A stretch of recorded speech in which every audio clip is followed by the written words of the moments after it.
Imagine reading a book written thousands of years ago, only to discover a hidden code, a prophecy woven into the very names of its earliest figures. What if I told you that the story of Jesus didn't just begin in the New Testament, but was subtly foretold from the very first pages of Genesis? Today we uncover an astonishing mystery hidden in the ancient names of Genesis, a divine thread that points directly to the coming of Christ. Genesis, the book of beginnings, introduces us to the first generations of humanity. But beyond their historical significance, the very names of these early figures carry profound meanings, meanings that, when placed together, reveal the gospel message. Let's begin with Adam. His name means man, the very foundation of the human race. He was created in God's image but fell into sin, setting the stage for the need of redemption. Adam's son Seth means appointed. After Abel was slain, Eve declared that God had appointed her another seed, a sign of restoration and a foreshadowing of the one who would be appointed to redeem mankind. Seth's son Enosh means mortal, frail, or miserable.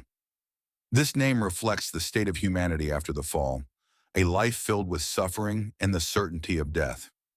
Next comes Kenan, whose name means sorrow. The weight of sin brought sorrow into the world, reminding us of the pain caused by separation from God. But hope begins to emerge.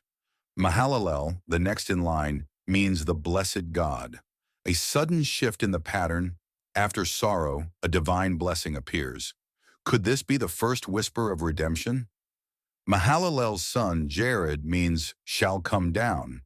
This is where the prophecy becomes clearer. Something or someone will descend from heaven. Jared's son Enoch means teaching. Interestingly, Enoch was the man who walked with God so closely that he was taken up into heaven without experiencing death. His name hints at a coming teacher, one who would walk among men, revealing divine truths. Then comes Methuselah, whose name means his death shall bring. This name is striking because the year Methuselah died, the great flood came. His very name was a prophecy of coming judgment, just as Christ's death would bring salvation, but also divide those who believe from those who reject him. Methuselah's son, Lamech, means despairing. The weight of sin continues, but it prepares us for the final revelation. Finally, we arrive at Noah, whose name means rest or comfort. After generations of sorrow, mortality, and prophecy, the name Noah speaks of relief, just as Jesus, the true ark, offers rest to all who come to him. Now, when we string these names together in their meanings, we see an incredible hidden message. Man is appointed mortal sorrow, but the blessed God shall come down, teaching that his death shall bring the despairing rest. Isn't it astonishing? From the very beginning, the lineage recorded in Genesis was a divine foreshadowing of the gospel. The promise of salvation was embedded in the names of these ancient figures, proving that God's plan was in motion long before Christ walked the earth.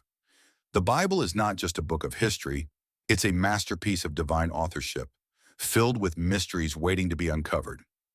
The story of Jesus wasn't an afterthought, it was written into the very foundation of humanity's story. What do you think? Could these names truly be a hidden prophecy of Christ? Let me know in the comments, and don't forget to like and subscribe for more incredible biblical revelations.